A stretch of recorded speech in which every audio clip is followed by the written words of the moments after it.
This is अभिषेक राज। स्वागत है आपके अपने यूट्यूब चैनल अभिषेक राज इंग्लिश क्लासेस में। दोस्तों, आज हम लोग डिस्कस करने वाले हैं व्याकरण का सबसे इम्पोर्टेंट टॉपिक वर्ण विचार। तो आइए शुरुआत करें हम लोग अपने चैप्टर की।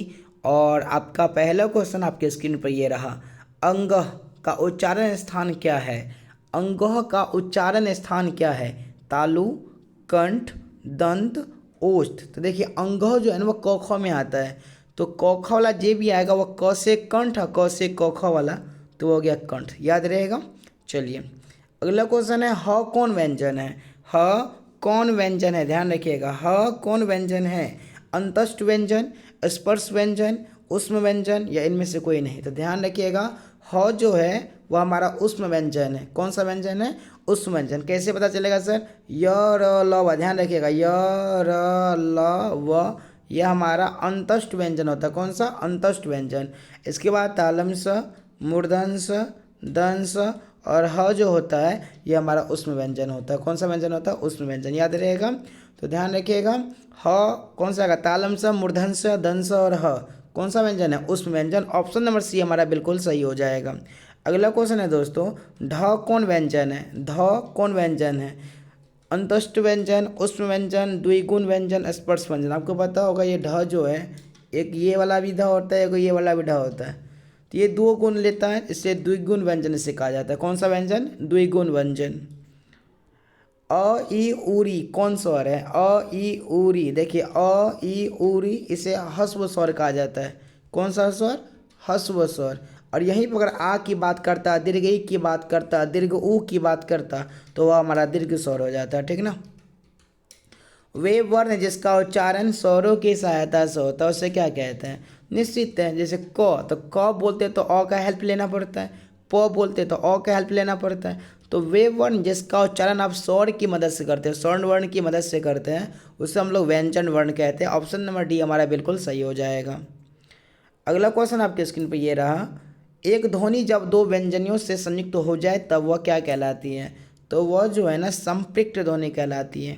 कौन सी ध्वनि? संपृक्त ध्वनि। ध्यान रखिएगा। अनुनासिक की ध्वनि प्रकट करने के लिए लिपि चिन्ह के ऊपर क्या लगाया जाता है? देखिए अनुनासिक का ध्वनि प्रकट करने के लिए, अनुनासिक तो जो नाक से आवाज़ निकलना चाहिए, है ना। तो अनुनासिक की ध्वनि प्रकट करने के लिए जो हम लोग चिन्ह लगाते हैं वो लगाते हैं चंद्र बिंदु का चिन्ह। कौन सा? चंद्र बिंदु का। ध्यान रखिएगा। अगला क्वेश्चन है, निम्नलिखित विराम चिन्हों में से अल्प विराम का चिन्ह कौन? देखिए अल्प विराम बोल रहा है, पूर्ण विराम नहीं बोल रहा है। पूर्ण विराम का हमारा ये हो जाता, ठीक ना। लेकिन ये प्रश्नवाचक का है, ये डैश का है। तो अल्प विराम की बात करें हम लोग तो कोमा को कहा जाता है इंग्लिश में, ठीक ना। हिंदी में क्या बोलेंगे? अल्प विराम। ये से अल्प विराम कहेंगे कोमा को। थ का उच्चारण स्थान क्या है? देखिए ध्यान रखिएगा, थ वाला जिसमें आ जाएगा ना वो दंत का होगा। तो भाई थ किस में आता है? दंत में। ठीक। जिस स्वर के उच्चारण में तिगुना समय लगे उसे क्या कहते हैं? तो जिस स्वर के उच्चारण में तिगुना समय लगे उसे प्लुट स्वर कहते हैं। अगला क्वेश्चन आपके स्क्रीन पे ये रहा, नौ का उच्चारण स्थान क्या है? नौ का उच्चारण स्थान क्या है? अभी मैंने जस्ट बोला त थ वाला जो भी आएगा त थ द ध न, तो वो आपका कौन सा होगा? दंत होगा। ठीक है ना। ऑप्शन नंबर डी हमारा बिल्कुल सही हो जाएगा। अगला क्वेश्चन आपके स्क्रीन पे ये रहा, ल कौन व्यंजन है? तो मेरे भाई मैंने बोला अभी य र ल और व जहाँ हो वह कौन सा होगा? अंतस्थ व्यंजन। तो ये हो गया अंतस्थ व्यंजन। ध्यान रखिएगा। और तालम स, मूर्धन स, दंस स, ह कौन सा व्यंजन? ऊष्म व्यंजन। ठीक ना। तो लौ दिया तो यहाँ अंतस्थ हो जाएगा। अगला क्वेश्चन है, दीर्घ स्वर क्या कहलाते हैं? दीर्घ स्वर क्या होते हैं? देखिए दीर्घ स्वर जब भी आएगा ना उसमें दो मात्रा होता है, तो द्विमात्रिक होते हैं वो।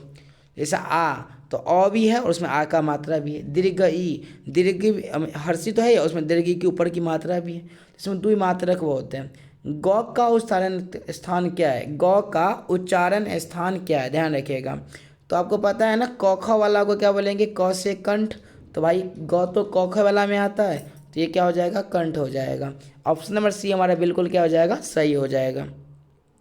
अगला क्वेश्चन है, म का उच्चारण स्थान क्या है? म, प फ ब भ म। देखिए जिसमें प वाला को हम बोलेंगे ओष्ठ, प वाला को क्या बोलेंगे? ओष्ठ। तो म किस में आता है? प वाला में ही आता है, इसलिए हमारा आंसर क्या हो जाएगा? ओष्ठ हो जाएगा। हिंदी में वर्ण कितने होते हैं? हिंदी में वर्ण कितने होते हैं? ध्यान रखिएगा, 54, 58, 60, 52। तो ध्यान रखिएगा हिंदी में कुल वर्ण कितने होते हैं, 52 होते हैं। और यदि कहीं ऑप्शन में 52 ना हो तो आंसर 44 से याद रखिएगा, कितने 44, ठीक ना। 52 ना हो तब, अगर 52 दिया है तो 52 ही होगा। ए आई ओ औ कौन स्वर है, तो ए आई ओ औ जो है ये हमारा संयुक्त स्वर है। कौन सा, संयुक्त स्वर। अ आ हर्षई दीर्घई हर्ष दीर्घऊ, इसमें जो हर्ष और दीर्घ होते हैं, और ए आई में क्या होता है, दो वर्ण दो स्वर के मेल है ये, तो इसे संयुक्त स्वर कहेंगे। हिंदी में अनुनासिक वर्णों की संख्या कितनी होती है, हिंदी में अगर बात करेंगे हम लोग तो अनुनासिक वर्णों की जो संख्या है वह 5 होती है। कितनी होती है, 5। त का उच्चारण स्थान क्या है, कंठ, दंत, तालु, मूर्धा। तो त की बात करें, मैंने बोला त वाला किस में आएगा, दंत में आएगा मेरे भाई। तो ऑप्शन में बी आपका बिल्कुल सही हो जाएगा। प्रत्येक वर्ग का पहला, तीसरा और पांचवा वर्ण क्या कहलाता है, उष्म व्यंजन, महाप्राण व्यंजन, अल्प प्राण व्यंजन या अंतस्थ व्यंजन। तो प्रत्येक वर्ग का मतलब कि क, फिर ग, फिर अर, जैसे प, फिर ब, फिर म, माने हर वर्ण का पहला अक्षर, तीसरा अक्षर और पांचवा अक्षर जो है वो मैंने बताया था अ से शुरुआत होगा, मतलब अल्प प्राण हो जाएगा वह। अल्प प्राण और महाप्राण मैंने आपको पढ़ाया था। अगला क्वेश्चन देखते हैं, द का उच्चारण स्थान क्या है। त थ द माने त थ में आ रहा है, मतलब निश्चित है कि आंसर क्या हो जाएगा मेरे भाई, दंत हो जाएगा।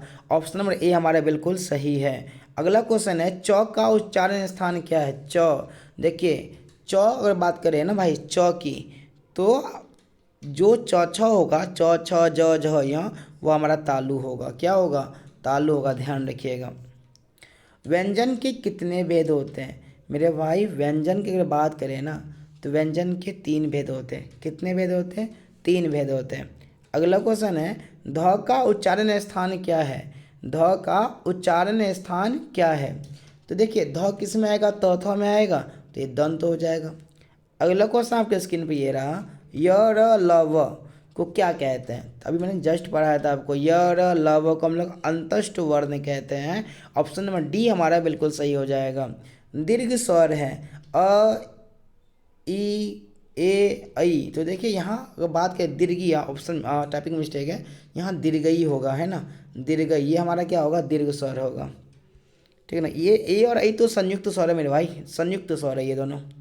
क से म तक के 25 वर्णों को क्या कहते हैं, तो इसे वर्गीय व्यंजन कहते हैं। क्या कहते हैं, वर्गीय व्यंजन। अब वर्गीय व्यंजन क्यों सर, देखिए क से लेकर, सॉरी यहाँ तो मैं ले लेता हूँ। अगर बात करें क से लेकर कहाँ तक, अंगह तक, क से लेकर आ तक है कि नहीं, च से लेकर यहाँ तक, फिर ट से लेके न तक, फिर त से लेके न तक, फिर प से लेके म तक। गिन लीजिए सब में 5 अक्षर होते हैं, माने क ख में, च छ में, ट ठ में, त थ में, प फ में, इस पाँचों में जो है ना आपके 5-5 वर्ण होते हैं, इसलिए इसे वर्गीय व्यंजन कहते हैं। क्या कहते हैं, वर्गीय व्यंजन कहते हैं। वर्णों के सार्थक समूह को क्या कहते हैं, पद, पदबंध, वाक्य या शब्द।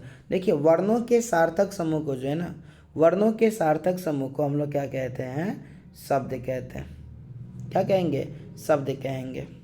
बहुत सारे वर्ण मिल जाएंगे और उसका सही अर्थ निकले तो क्या होगा, शब्द होगा। भ का उच्चारण स्थान क्या भाई, भ किस में आएगा, प फ में। तो प फ वाला क्या होता है, ओष्ठ होता है, मतलब इसको होंठ हम लोग बोलते हैं। तालम से, मूर्धन से, दंत से ह को क्या कहते हैं, तो भाई इसे हम लोग कहेंगे उष्म व्यंजन। कौन सा व्यंजन, उष्म व्यंजन। ऑप्शन बी हमारा बिल्कुल सही हो जाएगा। अक्षर, त्र, ज्ञा, स्र को क्या कहते हैं। देखिए अक्षर, त्र, ज्ञा, स्र, ये जितने भी अक्षर हैं ये एक व्यंजन, एक अक्षर से नहीं बने हुए, ठीक है ना, ये बहुत सारे अक्षर से मिलके बना है, इसे हम लोग संयुक्त व्यंजन कहते हैं। कौन सा व्यंजन कहते हैं, संयुक्त व्यंजन। क्वेश्चन आता भी है कि संयुक्त व्यंजन की संख्या कितनी होती है, तो आपको ध्यान रखना है 4 होता है। कौन कौन सा, अक्षर, त्र, ज्ञा और स्र, ठीक है दोस्तों। अगला क्वेश्चन देखते हैं हम लोग, वर्णों के समूह को क्या कहेंगे। देखिए वर्णों के समूह को वर्णमाला कहेंगे, ध्यान रखिएगा। वर्णों के सार्थक समूह जिसका सही अर्थ निकले उसे हम लोग कहेंगे शब्द, लेकिन वर्णों के समूह को क्या कहेंगे, वर्णमाला कहेंगे, ठीक है ना। कोई दिक्कत, एक मिनट मेरे प्यारे बच्चों, मैं थोड़ा सा आ जाता हूँ आपके, हाँ चलिए आ गए हम लोग। एक मिनट, जी आ गया। और दोस्तों इस प्रकार मैंने देखा कि टोटल 32 क्वेश्चन था और उम्मीद है कि ये वीडियो आपको बड़ा पसंद आया होगा। यदि वीडियो पसंद आया हो तो चैनल को सब्सक्राइब कर लीजिएगा, लाइक और शेयर जरूर कीजिएगा। ठीक है, मिलेंगे हम लोग अगली वीडियो में, तब तक के लिए जय हिंद जय भारत।